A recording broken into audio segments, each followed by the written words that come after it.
Hey again, everyone. Welcome back to another episode of Speaking of Sundara, where I talk about Sundara, Dawn of a New Age, my fantasy RPG setting. This week, I wanted to touch on something that I've been doing since the very beginning of the setting, and it's a trick that I use as a creator with a lot of my bigger projects, but it also pulls back the curtain and gives some folks a bit of insight into what all is going on at the work desk, especially when you have tight deadlines and you may have a very small team of people or you're an independent creator. And especially for my fellow independent creators out there who are worried that you're cheating if you end up doing something similar to this, rest assured, if you're cheating, I'm cheating. And sometimes you have to take the advantages that you can when you're dealing with a very difficult time in a very niche industry. With that said, we need to go all the way back to the beginning of my career with Azukail Games. For folks who haven't watched earlier videos where I've talked about this, or maybe you're not a fan of my blog Improved Initiative, where I've also given a timeline, I'll go through it so everybody's on the same page. But generally speaking, several years ago, Adrian Kennelly, the fellow who runs things around here, reached out to me by email and said, he had seen some of my work, he liked what I was doing, he was wondering if I had time to take on some freelance projects. And I'd worked with several various companies at that point. I had done a lot of different systems. I'd worked on a lot of different projects, but I was always, open for one more, particularly if they had something I could use to pay my rent that month. And so Adrian had kicked me a couple of projects, and he saw what I was doing with them. Both of them have been translated into 4 or 5 different game systems at this point. And the titles were 100 Encounters for a Fey Forest, which recently got a Castles and Crusades release, for those who are curious. The link's in the description below. And the other was 100 Encounters for On the Road or in the Wilderness, which also got a Castles and Crusades release a little while back. But both of these titles were very indicative of the bulk of Azukail Games' content, the stuff that did really well that folks came to the company for. And it was largely Game Master guides dealing with 100 random, whatever the item or person in question was, or a baker's dozen of things for folks who wanted a deeper cut and something with more detail, but fewer numbers. And those guides ended up being a lot of what I did going forward of those 2 formats, even when I was given more creative control, when it was shown that I could pick topics or titles that really worked for our audience. I tried to stick to those because those were pretty proven and seemed to be what most folks wanted, particularly Game Masters, since, as everybody knows in the hobby, Game Masters are the ones who really keep the industry going. While a lot of the titles I've done can be used by players, particularly players who are just looking to flesh out their backstory or who are looking for a bit of character inspiration, it's mostly Game Masters that end up buying this content, and so they're the ones we try to point ourselves at. Fast forward to a few years ago when I started putting together Sundara as a setting, and the first supplement that I wrote for Sundara was, of course, Ironfire, talking about the City of Steel.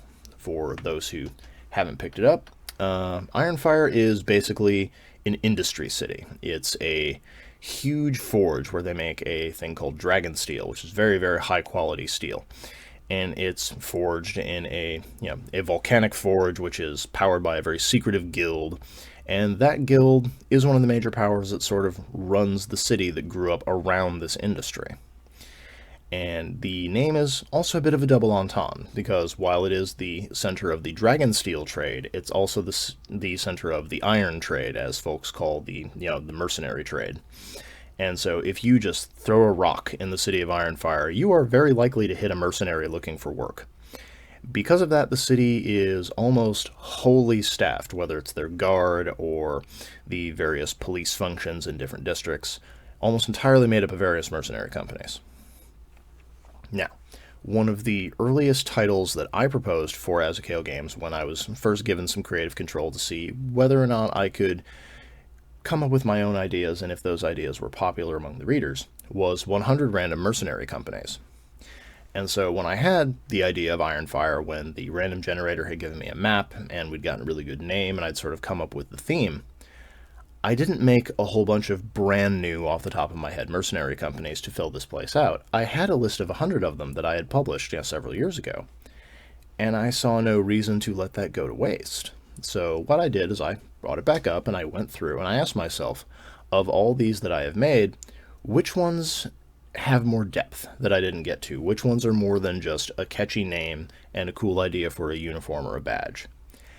And so for folks who picked up that particular supplement, you saw both the Scarlet Company, which ended up becoming the de facto Swiss Guard, sort of. They're the ones who man the walls. They're the ones who have the longest standing agreement with the city. They're still technically mercenaries, but they've worked for Ironfire so long, they might as well be, the town guard. In addition to them, we have the Jackdaws and the Dogs of War, both of which also featured in a later supplement that I did for the setting of Sellswords of Sundara for...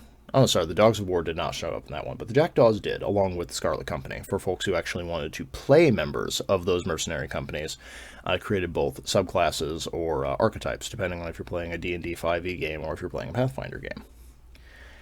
And that's kind of indicative of what I ended up doing for filling out the details of the setting without straining my brain too hard. Of any time I had a scenario where there was something I wanted to really fill out the details with and that I felt needed to go into the setting to make it fun and unique, I asked myself what I'd already created so that I didn't have to spend extra effort and extra sweat really making Sundara stand out.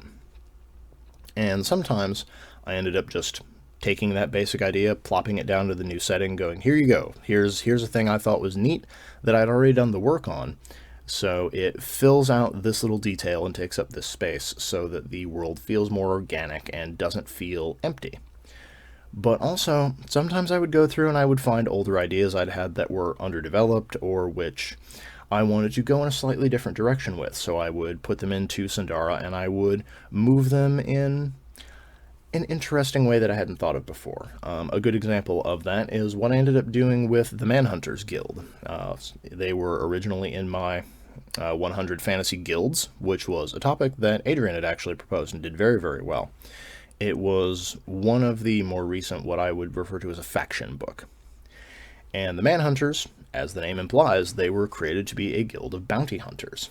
But for those who picked up Guilds of Sundara, you actually get a much deeper look into them, and you find out about their history and about why it is they exist. But more than that, because they're more fleshed out for Sundara, I explained how that guild was able to form organically in this particular setting in a way that would be different from other settings. And for folks who are curious, Sundara, as I mentioned in previous videos, doesn't really have nations and countries. That idea isn't really a thing they have, so most of their law enforcement, their militaries, they tend to be very local. Even in the largest example of a power structure of whether it's a city-state or maybe like a regional alliance of towns and cities, they don't have a lot of reach. And so that's a thing that folks who are criminals might use to their advantage of. You can be a bandit in this county, but you cross the line into somewhere else. Now the people who are looking for you where you are wanted don't have the time and energy to track you down, and even if they did, they have a good chance of making their neighbors very angry that they're bringing armed men into their principality to enact their laws, especially if their laws aren't the same laws that their neighbors have. And this is where the Manhunters come in. They are a group of bounty hunters, so they operate in a way that official personnel can't. They can go wherever they want, do whatever they want. They can bring people back for justice. But according to their history, they were formed as a result of a purge after a fall of an empire. There was a very fascist cult that was trying to become the new regime. And the Manhunters were made up of those who survived the purges of this cult, who want to track down the original members and bring them to justice to make it very clear that this will never be allowed to happen again. And so there was a bit of inspiration from those who were hunting down Nazis and war criminals after World War II, and once that skill set had been established, the new guild kind of expanded itself. And that's something that I've been doing and that I think has really made the setting a lot better, because I'm not just using whatever creative juice I have in the tank for a current project during a current month, and I'm not just going through and kicking out random ideas to see what I can find. It's part of a two-step process when folks actually pick up a Sundara book. It takes lots of ideas, lots of concepts, lots of things that have been shown to either be popular in sales with folks, or which people have left specific comments on of saying, I really enjoyed this aspect of this setting, or is there more details for this particular installment? Another example that also showed up in Guilds of Sundara, and which was in the 100 Fantasy Guilds, is the Blood. And for folks who haven't picked it up, I'm very proud of what I did with them, and they were a lot of fun. Of the Blood, as I mentioned in a previous video, are kind of like a fantasy guild of the X-Men, of they find sorcerers and those with bloodline abilities and try to find them and teach them before they become a danger to themselves and others. And this, of course, plays into the political structure of Sundara now that they've been fleshed out and given their own. They have a history with Archbliss, the floating city of the sorcerers, for folks who enjoy conflict between groups who have similar goals but very different methods of execution. And all of that is stuff that would maybe fall by the wayside or not be executed quite so well if I had had to create everything from scratch. And so part of it is I just really enjoy making things and refining them so that an original idea can really get the space to grow and the room to breathe that it needs. But the other part of it is just, it's fun to share the process, and I feel that lots of folks would consider this almost unethical recycling or double dipping if you're just going back in and taking something you've already made and re-releasing it in a different format, or doing something that maybe they would consider almost tracing your own work. And so I'm here to say that if you already created something, whether you're a game master who did something in a previous campaign and you want to reuse it again in the future in a different way, or if you're someone who published a snippet of an idea or a concept or a group that didn't really get a lot of organic fleshing out, don't be afraid to use it again. You had the idea, you put in the creative work, and it's up to you to make this new version or the secondary version worthwhile and different from the original. And for folks who have enjoyed my more general supplements, at least for fantasy, thus far Sundara does not have a sci-fi setting, though that could happen if folks really want that to happen. I have a lot of sci-fi supplements I could dip back into. But this is me as the creator out there to other folks who might be unsure of themselves or who are wondering whether or not this is allowed. It's perfectly allowed. You had the idea, and more than that, it does operate as kind of an Easter egg. It allows people who have read your older work or who are part of your older campaigns to see those familiar structures, those familiar characters and archetypes, and recognize them. And we all get a bit of a smile out of it, because if someone is going to demand that you remake everything every time, they're not the ones who are on the same deadline you are. So keep that in mind if you ever start criticizing yourself over this. But apologies for the ramble, but that was kind of a last-minute topic idea that I had where I was trying to come up with something to talk about this week.